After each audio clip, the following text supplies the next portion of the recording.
Muhammad Sallallahu Alaihi Wasallam, lelaki penggenggam hujan. Bab 8. Soliloquy. Kuil Gunung Sistan, Persia. Kasfa mulai berimajinasi bahwa waktu telah menjelma menjadi monster dan kini mengejarnya dengan pedang teracung. Dia harus buru-buru. Perintah Khosrow agar dirinya mengurung diri di kuil Sistan untuk merenungi kesalahannya terlalu mengada-ada. Kasfa tak ingin ujung umurnya bernasib buruk. Apapun rencana Khosrow di balik perintahnya, dia tidak setuju. Jelas, kini dia sedang berkemas, memilah-milih barang apa yang akan dia bawa keluar dari kuil Sistan, tempat tinggal sekaligus kantornya selama lebih dari 10 tahun. Selain beberapa keping uang, dia memasukkan bergulung-gulung papirus ke dalam kotak kayu yang cukup untuk menutupi seluruh punggungnya jika benda itu dia panggul.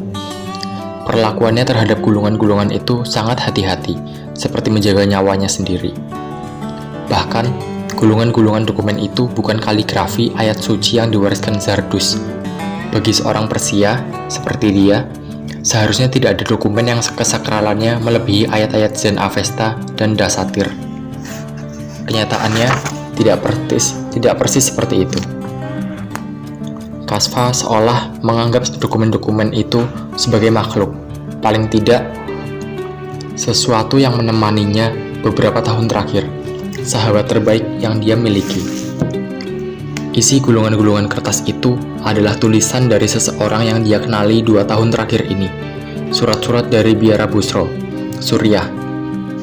Surat-surat yang mulai berdatangan setelah kepergian terakhir Kasfa ke tempat itu. Surat-surat dari El, bukan surat biasa, juga bukan ditulis oleh penganut Kristen biasa. Selama beberapa tahun terakhir, Kasfa terlihat korespondensi yang intens dengan El karena kepentingan keduanya untuk mendiskusikan agama-agama dunia, filsafat, politik, diselingi humor yang berpikir.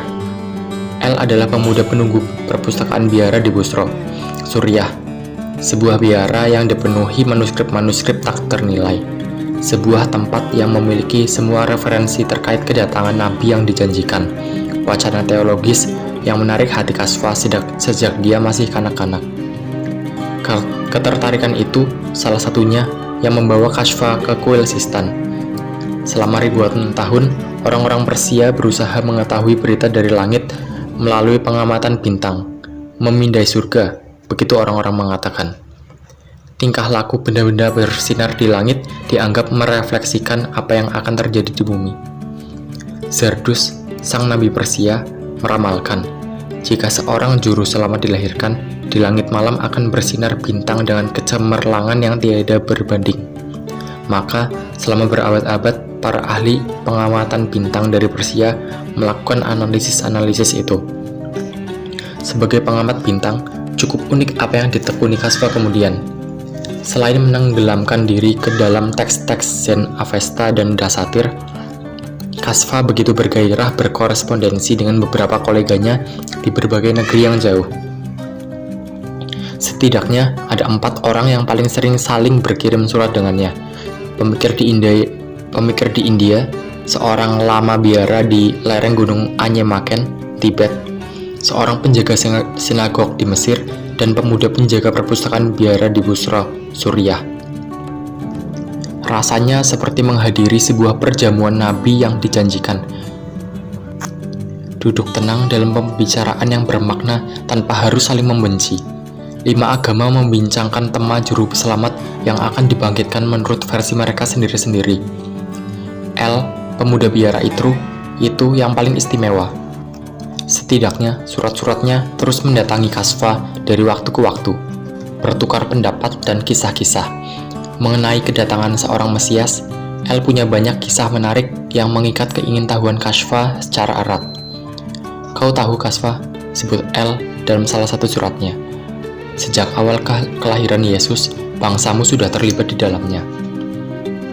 Jauh sebelum kelahiran Yesus, bangsa Persia dan Magian begitu mendambakan kedatangan seorang juru selamat. Mereka selalu berbondong-bondong kemanapun setiap mendengar kabar perihal kelahiran seorang juru selamat sembari membawa berbagai hadiah. Matius, salah seorang penulis Alkitab, mengisahkan tentang beberapa orang magian dan orang bijak dari timur yang menempuh perjalanan jauh mengikuti petunjuk bintang. Bintang itu menuntun mereka sampai ke Bethlehem, tempat Yesus dilahirkan. Mereka berlutut sembari menghaturkan hadiah-hadiah. Bukankah ini sebuah bukti betapa eratnya sejarah Persia dengan tradisi kekristenan, Kashfa? Pada lembaran papirus di atas meja kerjanya di kuil Sistan, Kashfa mengomentari surat L. Aku tidak tahu apakah engkau sudah begitu berkesimpulan bahwa apa yang diyakini bangsa Persia terkait ramalan kedatangan Nabi Agung telah terkonfirmasi dengan kelahiran Yesus, L. Meski begitu, yang berani kujamin, memang Zardus, Nabi Persia, bernubuat mengenai kedatangan Nabi yang dijanjikan setelah dirinya. Nama orang suci yang dijanjikan itu dikenal luas sebagai Sosian, yang bermakna rahmat bagi dunia. Ciri utama dari manusia suci ini, dia akan menjadi Asfat Ereta, atau penyangga dan pengumpul semua bangsa manusia. Dia dibangkitkan untuk membimbing dan mereformasi manusia. Dia akan bermanfaat bagi seluruh dunia, membantu umat untuk bangkit. Sebagai makhluk, dia akan berdiri menentang penghancuran yang dilancarkan mereka yang menyembah berhala dan kelompoknya. Kashfa mengirim komentarnya ke Suriah dan tak berapa lama mendapatkan balasan yang mengasyikkan. Kau pernah mendengar nama Yohanes Pembaptis, Kashfa? Dia seorang lelaki suci dari Nazaret, tetapi memilih hidup di gurun, memakan belalang dan madu hutan, mengenakan jubah dari bulu unta dan ikat pinggang dari kulit. Dia menghindarkan diri dari kenikmatan dunia, hidup selibat, tetap berjaka, miskin, dan soleh. Dia mengajar bertobat dan membaptis semua orang berdosa yang ingin membersihkan diri. Banyak orang yang mendatanginya di padang gurun Yehuda untuk mendengarkan khotbahnya yang berapi-api. Mereka yang bertobat kemudian dibaptisnya dengan air sungai Yordan. Yohanes Pembaptis mengumumkan akan ada seorang nabi lagi yang akan membaptis mereka dengan Roh Kudus dan api. Dia akan mengumpulkan gandum ke dalam lumbung, tetapi jerami itu akan dibakarnya dengan api yang tidak terpadamkan. Dia bahkan mengumumkan bahwa orang yang akan dikirim kemudian oleh Tuhan akan lebih berkuasa dibanding dirinya dan lebih berwibawa. Saking agungnya nabi baru itu, Yohanes Pembaptis mengaku dia pun tak layak untuk membungkuk diri di hadapan orang itu hanya untuk membuka tali sepatunya. Kashfa membalas surat L dengan tulisan yang banyak menyitir ayat-ayat yang ditulis Zardus. Aku masih mencari-cari makna dan konfirmasi dari ayat Dasatir ini. Seperti kukatakan sebelumnya, kitab suci agama Zarathustra terbagi menjadi dua, Zen Avesta dan Dasatir. Dalam Dasatir, terdapat banyak nubuat perihal nabi yang akan dibangkitkan ketika para pengikut Zardus melupakan agama mereka dan ingkar. Aku menyitir utuh ayat-ayat itu untukmu, L.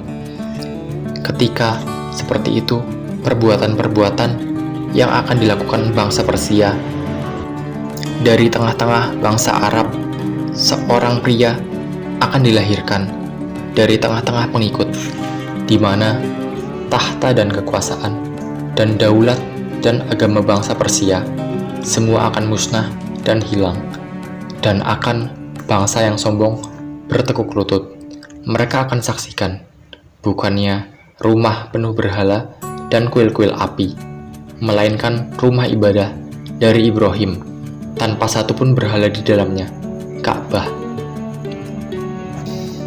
Dan mereka akan menjadi rahmat bagi dunia, dan kemudian mereka akan kuasai tempat-tempat dari kuil-kuil api, Madian atau Ctesifon, dan wilayah sekelilingnya, darinya, Dantus, dan Balkan, dan tempat-tempat lain yang penting dan suci. Dan pemimpin agama mereka adalah seorang pria, jernih tutur sapa, dan pesannya atau apa yang akan dia katakan akan terbukti benar.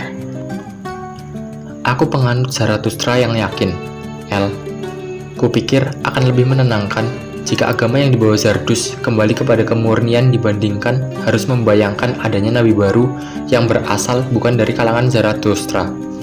Oleh karena itu, aku lebih tertarik untuk mengkampanyekan pemurnian agama Zardus dibanding mengetahui bahwa pembaru itu datang dari bangsa lain. Sebab sang pembaru itu hanya akan dibangkitkan jika para pengikut Zardus mengingkari ajarannya. Sayangnya, fenomena itu kini semakin nyata.